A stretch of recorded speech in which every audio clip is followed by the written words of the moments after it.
தமிழ்நாட்டு மக்களே, ஒட்டுமையும் ஒழுக்கமும் இருந்தால் எந்த சவாலையும் வெல்லலாம். நல்ல எண்ணங்களுடன் முன்னேறுவோம். ஆனால் இன்று தமிழ்நாட்டின் நிலைமை என்ன? பணவெறியும் பதவி வெறியும் ஆட்டி படைக்கிறது. யாருக்கும் சூடு சொரணை தன்மானம் எதுவும் இல்லை. பணக்கட்டுகள் அள்ளி வீசினால் காலை கூட நக்குவதற்கு தயாராக இருக்கிறார்கள்.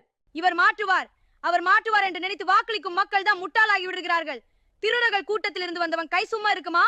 பொறுத்திருந்து பார்ப்போம். ஆனால் மக்கள் எப்போது முட்டாளாக இருப்பதில்லை. மக்கள் திருப்பி அடிக்க ஆரம்பித்தால் அரசியல் கட்சிகள் காணாமல் போய்விடும்.